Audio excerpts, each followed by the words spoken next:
already at the end of last lecture learned a little bit about stability in terms of the Nyquist plot, because when we talked about encirclements of -1, we're talking about stability there. We're going to get a little bit more in depth on that, though, in this lecture. And so that's why it's called stability from the Nyquist plot. Stability from the Nyquist criterion has established closed-loop stability for unity controller gain.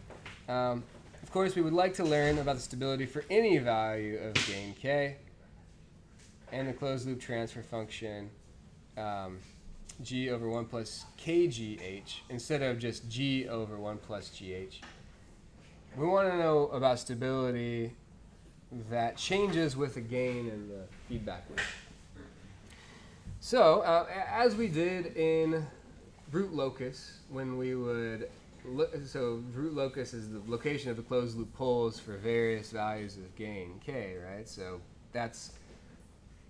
we learned there that we lost stability when the poles that were in the left half plane moved over into the right half plane, and we lost stability.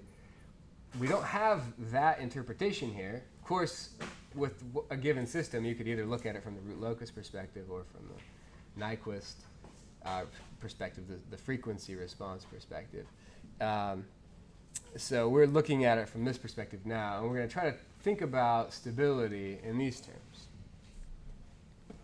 So the Nyquist plot is of, as you may recall, GH of gamma n, where gamma n is the contour that encircles the right half plane, right? And GH is the open loop transfer function, which is to say the forward path G and then the return path H multiplied together. And if we include the gain, so if we had a controller that was just a gain in the feedback loop, then it would be kgh of gamma n. So the question is what changes if we stick a gain in there? Is all bets off from our previous analysis, or is it related? And it turns out it's related in a very simple way. The gain just stretches this contour image by a factor of k. So it just expands it about the origin outwards. And it's pretty easy to see that. If you multiply a complex number by a gain, you're gonna multiply the real component, and you're gonna multiply the imaginary component. So if that imaginary number was at 1 plus j1, right? So in the complex plane, 1 plus j1. If you scale that by a factor of 2, you're going to be at 2 plus j2, which is to say same phase, but you just stretched the point out by a factor of 2. You expanded. So if you have a bunch of those points, a collection of those points that is a contour, then you just stretch it out. So our Nyquist plot stretches out if we multiply it by a gain, or shrinks if you multiply it by a gain less than 1. So you do that too. I often think of it as stretching, but you can also shrink. Okay, so recall that for stability, we are concerned with encirclements of -1. Remember, we went through that lengthy argument. -1, which is on the real axis, right, in the left half plane, we are interested in the number of encirclements of it. And that is going to be critical for stability purposes. So scaling k can change the number of encirclements. So we can scale this whole Nyquist plot. So maybe with a certain scaling we have no encirclements, and then with a certain other scaling we have 2 or 4 or 18 encirclements. For instance, let's consider a system with open loop transfer function 7.17. So this is our transfer function, open loop transfer function. This system has 0 poles in the right half plane in the open loop system, right? So GHS equals -3 is a pole and -5 is a pole. And so they're both in the left half plane. So there are no poles in the right half plane. So P is equal to 0. Thus, for no encirclements of -1, the closed loop system is stable by the Nyquist criterion. Okay. Figure 7.5 shows the Nyquist plot for 3 different values of gain k. So that figure is here. So if the gain is just 1, then we have this Nyquist plot, and it's stable. And if you have it on the other side, so if you scale this thing up, k is 4, scale it up, notice it stretched the whole thing out, and now you have 2 encirclements of -1. And the direction of those encirclements is important. And so let's interpret. So it's stable for n equals 0, no encirclements. So z is also equal to 0, and the closed loop system is stable. If k equals 4, the system this stretches the previous plot by a factor of 4. There are -2 counterclockwise encirclements of -1, which is to say that there are 2 clockwise encirclements of -1. So if you come here and you look at, what I always do is I start at -1 and I draw a ray out. In any direction is pretty valid, but you want to be able to make sure that there's it should be valid in any direction. But the opposite is not true. If you can draw a ray that doesn't intersect anything, you have to draw that ray. So that's important to remember. So like you could have, for instance, in this one, you could have a ray that you draw from here that intersects the blue one, right? I don't know why this keeps going back. It intersects the blue Nyquist plot, but you didn't have to, so you shouldn't do that. But in this one, you have to cross. If you're going to go outwards, you're going to have to cross 2 of these. And if you think of this ray as being like a hand on a clock, if it follows the direction of the arrow, then it's either going to go clockwise or counterclockwise. So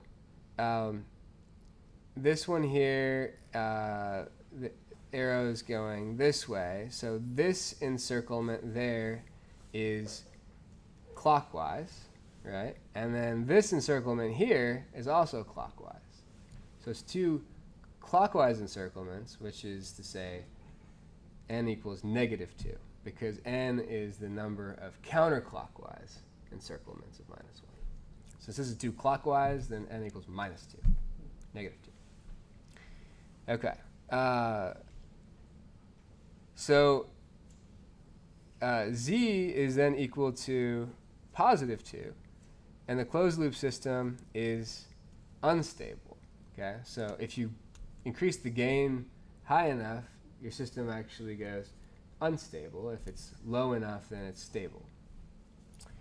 And then this sort of point at which the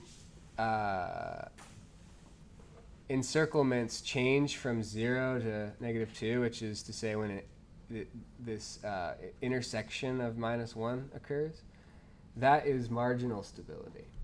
That's when it crosses over from stable to unstable. So if we're thinking on a root locus plot, this is where we cross over the j omega axis, right? Okay. So that's stability in terms of the gain, which is I think it's pretty straightforward in the sense that for a given system, You can scale up with the gain and shrink down with the gain. You may or may not be able to make something stable, changing the gain. If it's unstable to start, you may or may not be able to make it closed loop stable. If you make it closed loop stable, there might be some gain at which it will go unstable.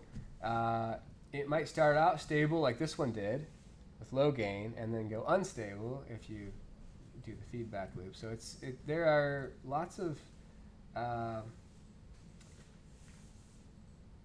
possibilities, but I think that they're all sort of captured in this idea of stretching and shrinking down the Nyquist plot to change the number of encirclements. So let's talk about stability from the positive j omega axis alone. It turns out we can determine stability from the image of the positive j omega axis alone due to the real axis symmetry of the poles and zeros of transfer functions. The image of the negative j omega axis is simply a reflection about the real axis of the image of the positive j omega axis, which we mentioned. We noticed that before, right? When we did our Nyquist plot, we did the positive j omega axis first, and then we went around the big infinity loop, right? Which all happened magnitude-wise at the origin, just phases were changing. And then we went up the negative j omega axis, and we discovered that it's just the mirror image of the positive j omega axis.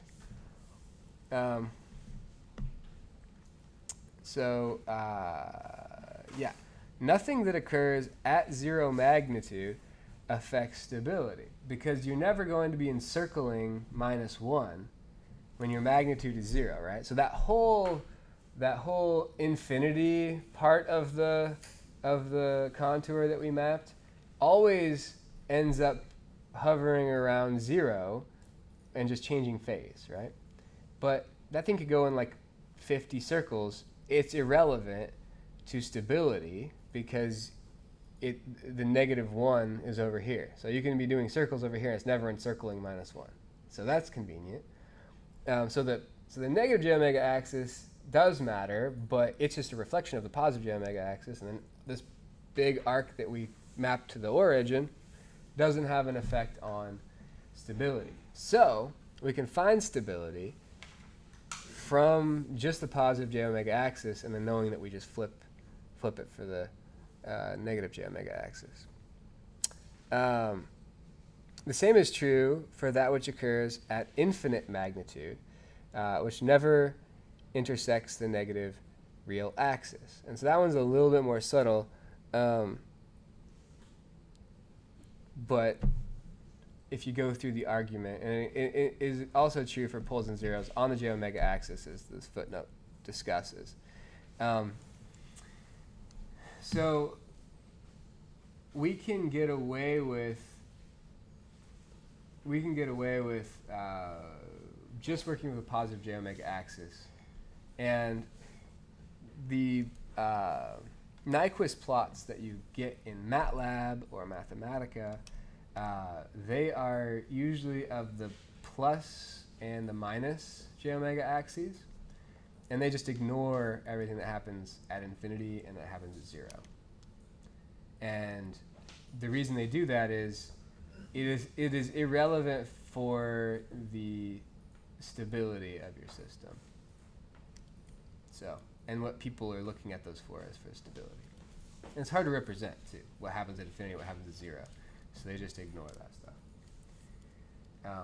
And the way they plot those things is they aren't finding an analytic thing. They're just doing a numerical calculation, just like they do for the Bode plots. I mean, they're just calculating points and then drawing a continuous curve through them.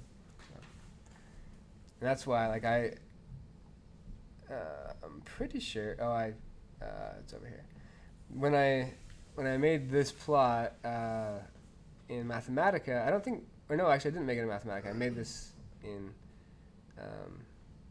TAKZ and LaTeX. But anyways, this is something that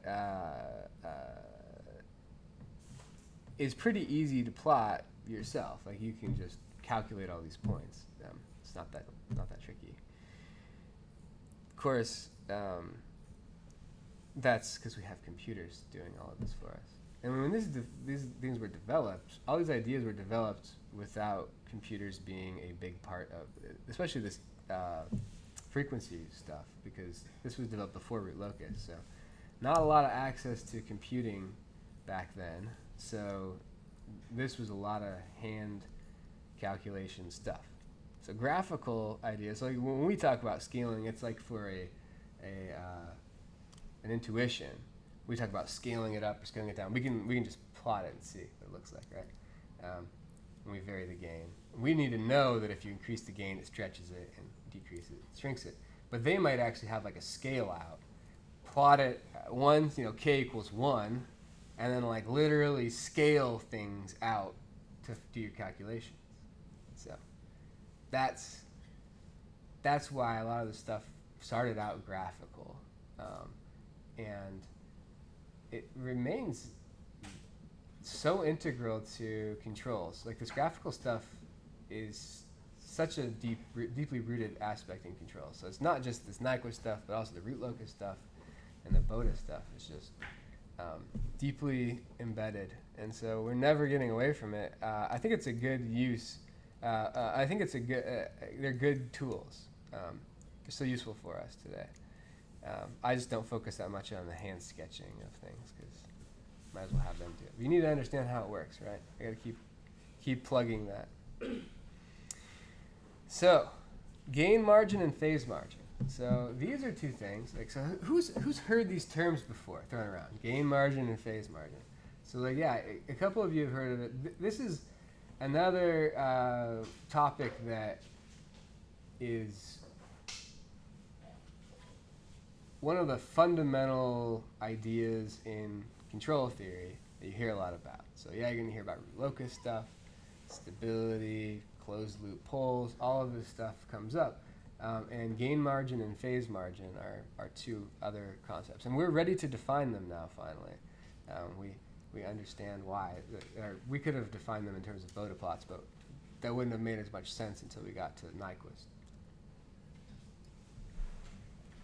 So, let us consider a system with a Nyquist plot for which smaller values of gain k yield a stable closed-loop system, and higher values of k that yield one that is unstable. So that's just like the one we just looked at, right? The one we just looked at for low gain was fine, for high gain, unstable.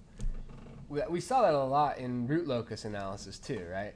A lot of times there's these poles over here that when you go to high gain, they come over to the right half plane, and then we're in trouble. So it turns out that these types of systems are very common. We know that the key to stability in such systems is the number of encirclements of -1. We are now ready to define two key quantities, the gain margin and phase margin. For a given gain k, these parameters quantify how stable a given system is. Okay?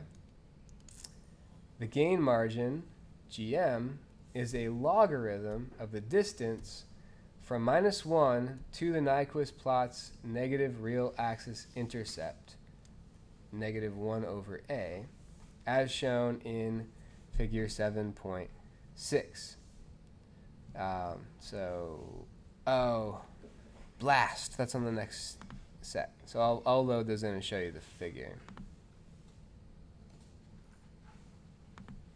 And yes, I did just say blast. I don't think I've ever used that term before, but apparently it just made sense today.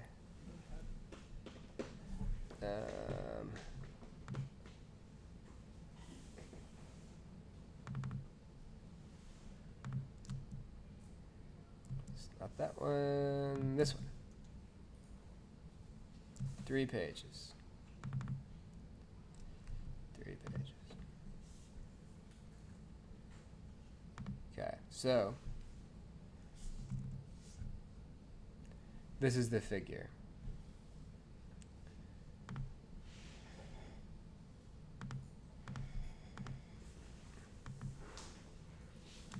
And this figure shows the positive j omega axis, or sorry, the positive j omega axis mapping here. And we know that there would be a symmetric mirroring of that if we were to fill in the other side, right? So now we're so developed we don't even need to draw this, but we're going to do it here just to be fancy. We'll try to. So anyways, it's a mirror image, right? And this has a direction. We should be careful with that. Okay, so I'm going to delete this for now because it gets in the way of my writing. But we've got a definition now. And oops.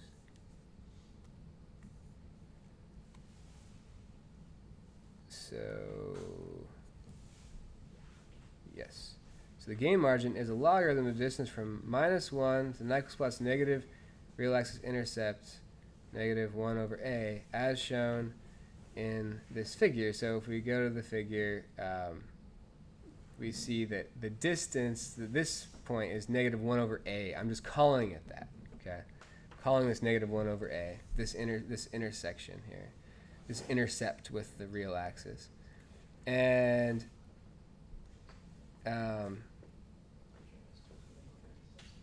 specifically then in dB, typical manner of expressing the gain margin, we express it as 20 log base 10 of a. Okay, and that's the definition of it, and we said that it has to do with the amount of stability that we have, right? So if a is large here, that means that we're going to have -1 over a large number, which is going to, if a is large, we're going to be intercept of our real axis like back here, right? And if a is small, we'll be intercepting it out here. So a determines where this is, and large A means we're down here, and small a means we're down out here. And we said that a lot of systems are stable for low gains and unstable for high gains. And so what's happening is just what happened in that previous example that we did. We're going from not encircling -1 and having no open loop unstable poles. So we're stable for low gains. And then when we stretch this out, we start encircling clockwise -1. And that gives us trouble for high gains. And then we end up with an unstable system. So the gain margin then, the larger the gain margin, the larger A, right? The smaller this intercept is, the more cushion we have for stability purposes, assuming it's one of these systems that behaves in this way, which as I have said, claimed is common, that these are common systems. So that's the definition of the gain margin, how much you can increase the gain before going unstable. Okay? Now, in a logarithmic expression. The phase margin is defined as the angle at which the magnitude is unity, so is 1, as the Nyquist plot approaches its negative real axis intercept -1. So if we look here, then as the Nyquist plot approaches this intercept, it crosses over the magnitude 1, so this unit circle here, it crosses through it, and there's some phase angle there. And the smaller this phase angle is, the closer, I mean, you can imagine if I was like out here coming through, if if I scaled this thing a little bit, then the phase margin would decrease, but also so would the phase margin, because that's going to be this angle, right? So as we get closer and closer, the phase margin is going to decrease as well. So it's another expression of how stable a system is. If you have a small phase margin and a small gain margin, that means that you're in danger of becoming unstable. If, say, some of your parameters changed, or if your gain was to increase much. So it's difficult to find mathematically, unlike looking at the Bode plot, or looking at the Nyquist plot for gain margin is just, where's this intercept, and then scaling it to b minus 1. That's pretty easy to do. The phase margin involves figuring out where this curving line crosses the unit circle and figuring out where that is, what that angle is. That's a lot more difficult to calculate by hand, at least. If you're going to do it numerically, it's not hard. But primarily for this reason, in a moment we will switch to a Bode plot representation, in which both the gain margin and the phase margin are easily found. So in Nyquist, gain margin is easy to find, but in Bode, both of them are easy to find, gain and phase margin. And we just need to make that leap from a Nyquist plot to a Bode plot and interpreting it. So that's our next step. As already mentioned, the gain margin and phase margin can be considered measures of stability. We consider this to mean that higher gain margin and phase margin correspond to greater confidence that the closed loop system will remain stable even under small changes to its system parameters. So that is the end of our discussion of stability with Nyquist, although it's going to keep coming back as we go forward towards design. But this was the sort of foundation.